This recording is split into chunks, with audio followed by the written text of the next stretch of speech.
It's TOA o'clock. Welcome to TOA 2016. My name is Felice, and I'm here with Shahar from Kenshoo. How are you doing today? That's such a great greeting. I'm doing well, thank you. All right. We will discuss the future and the current state of advertising today. But before we do, why don't you tell us real quick a little bit about yourself and what your company does in short sentences? Short. So I work for a company called Kenshoo. What we do at Kenshoo is actually our mission is to connect great brands with audiences. We help brands grow. We have a platform that allows connecting publishers with audiences through all the great publishers out there. Personally, what I do at Kenshoo, I drive the product, which really means I get to work with a lot of smart people, defining together where the company is heading, what do we want to build, and how do we enable our clients to be successful. All right. In your talk, you talked about how advertising has changed.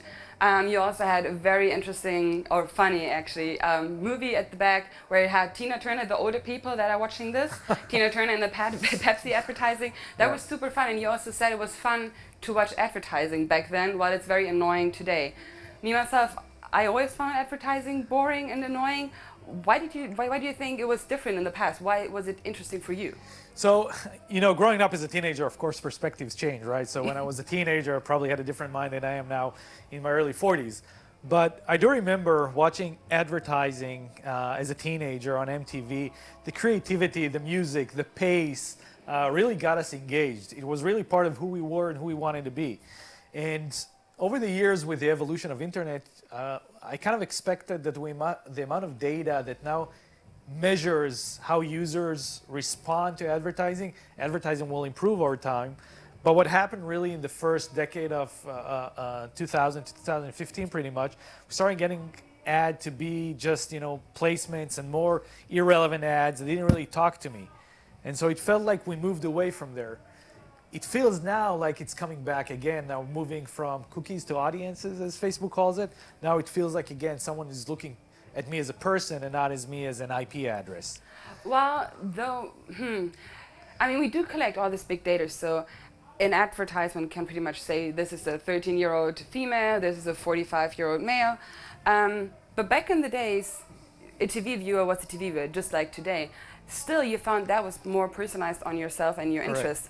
How is that possible when TV just has one piece of advertising for everybody and not specifies on pink ponies and robots or something? You're right. And I think that when I think about advertising back in the days, I think the broad advertising probably wasn't that successful, but MTV really had a great target audience, right? It was teenagers. It was regionalized as well, right? There was MTV US, there was MTV Europe, and there was MTV per region, because they knew the audience in that region, what they cared about, which type of music they like to hear, and how to correlate the right music to the ages and get us inspired by it.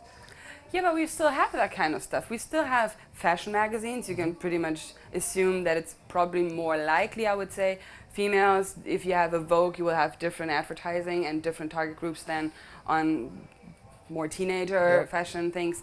So there is still, let's say, niche product or topic-related products out there, just like MTV. We still have certain television channels for certain things. You know, there's a famous saying, right? It's over 150 years, I think, already now, and that's that 50% of my marketing works, 50% doesn't work. I'm not sure which 50 is which. All right, yeah. Right? And so you're right. A lot of things are unmeasurable, and no one expected marketing to be measurable for years. So no one really knew if it worked or didn't work. Sometimes it worked very well, like in my case in MTV. In a lot of cases it didn't work, like magazines and papers and flyers and whatnot. Today, there's an evolution, and marketing is becoming performance-driven. There's performance, direct response type of advertising, and there's brand performance as well. But there's a lot more measurement. And when you start measuring, all of a sudden you find out, well, now I know what 50% doesn't work. How do I make it work? And this is where a lot of data is coming in, and where there's an opportunity to create great advertising. You mentioned on stage, you showed us 2 examples. Do you want to share them again with our viewers on YouTube, I guess? Right now, you were saying about sidebars and how they were measured and what came out of that. Yeah, so there's a lot of studies over the past recent years with the effectiveness of banner ads, right? For a long time, tech companies, ed tech companies and website owners treated blank spaces on the website. They try to create those actually, so they can fit more ads. Doesn't matter if it's relevant, if it's irrelevant, we'll just maximize space. We'll sell eyeballs. There's going to be some mediator that's going to sell our real estate, and everybody's going to be happy because we're selling more. But over the years, users stopped reacting to those ads. They don't trust these ads. They don't know what's going to happen when they click. And we're down today to see about 0.06% effective clicks, which means about 6 out of 10,000 people actually willing to click an ad. How much of that is effective is really still yet to be seen. So it's really becoming ineffective. I just read yesterday there's about 200 million phones out there today with ad blocking technologies. That number grows 40% year over year. People are looking again for a trusted experience. People are letting go, understanding that more and more data is being collected. They want to consume positive advertising because it works in their benefit. They want to get away, look away from all the irrelevant advertising that's just annoying. But what would relevant advertising be for you? How would you picture it? Would it not be a banner? Would it be a pop-up or an Instagram picture? What is relevant advertising? So first of all, relevant can be eventually a banner ad, right? If it knows really what I'm into, if you will, right? I'll give you an example. I'm planning a trip this summer with my family. We're going up to Germany, actually, in Austria. So beautiful place. So I heard. I'm looking forward. It's my first trip in Europe with a family. So now that Google knows what I'm looking for, Facebook probably knows what I'm looking for. Relevant advertising would be within my feed on Facebook. It might be within my Gmail ads. It would be when I search on Gmail. Now there's an understanding what I'm looking for. And so when I'm using YouTube, Facebook, Pinterest, content that's relevant to the fact that I'm looking for ideas on what to do with my family in Germany and Austria is within that context, within that experience. It's not a completely irrelevant ad. But that is the state that we're currently already in. That data is collected, the machines or the internet knows what you're looking for and tries to send it back to you. However, I feel it doesn't work right. I feel like big data is being collected, but I never see relevant stuff. It's always just nonsense, ugly BS. I don't know if we have to cut that out or not. However, that's okay. We can keep it.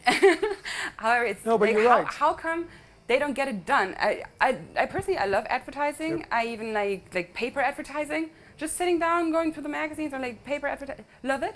But online advertising just sucks. But there's an evolution happening, right? In the world you're talking about is very much cookie driven, right? Where it doesn't really know what I want to do. It's just based on some metrics that were collected, but as we're looking more and more on audiences, and Facebook develops that technology, and Google now understand that they need to understand the people. I mean, they're releasing more and more capabilities to match email addresses, interests, and things like that to really match what you want to see. And we will see more and more capabilities that talk to the audience itself to match those ads that are relevant to you. So it's still just getting started if you think about it. It's only the last 2-3 years that these type of high quality ads are coming together. If you think about it, one of the interesting statistics, Google has something called shopping campaigns. I don't know if you're familiar with it. Where they advertise products, right? Yeah. Facebook came up with something called DPA, dynamic product ads. Now, over the years, up until last year, Google's percentage of shopping campaign ads was about 10% of spend was on shopping campaigns. In 2015, that number grew by 2.5x. That means to 25%. The reason that being because those ads finally became relevant. All right. Right? Because it's not just an ad, it ads that speaks to something specific that they know that I know. And as experiences get built, and I gave a few examples with Google's destination campaigns and the canvas, the experience will be a lot more built to where you actually want to go. Does that go hand in hand with influencer marketing or in everything, or is that completely separate from each other because one is branding and one is sales driven? That's a great question, and I think it's yet to be seen, right? We're exploring the same questions ourselves to understand. Brand is getting closer and closer to performance marketing, right? Because once you start measuring, then you want to measure more and more and more, so brands will get measured. You know, there's a debate there. The brand budget owners prefer not to be measured. On the flip side, those that are getting measured are asking, hey, why do these guys get all the budget and not measured? So there's going to be an interesting change, I would say, over the next 3-4 years. The other thing that I want to explain is you're talking about crappy advertising, and I hope you're not going to cut that out. But really, if you think about it, we are in tune to think about, I'm going to put an ad on Google and Facebook really within what Google and Facebook puts together. But you as a person are going through multiple of these apps. And the only way to really understand what you're trying to do, what you're trying to get, is once you start connecting these things together. An interesting phenomenon that I think we'll see over the next 10 years is growth in artificial intelligence. All right. Right, in areas like Siri and Amazon Echo, that's going to answer a lot of questions that we have, right? Hey, I want to go to vacation. And a lot of contextual search, right? It's not about, Austria, vacation in Austria. It's going to be something different queries. And as these start collecting more information about it, crosses the traditional channels, the ability to give us the right tailored advertising is going to be a lot more significant. All right. I'm personally very much looking forward to that. Thank you very much for sharing all your knowledge. That was today's talk from TOA 16, and thank you for being part of it. Thank you for having me.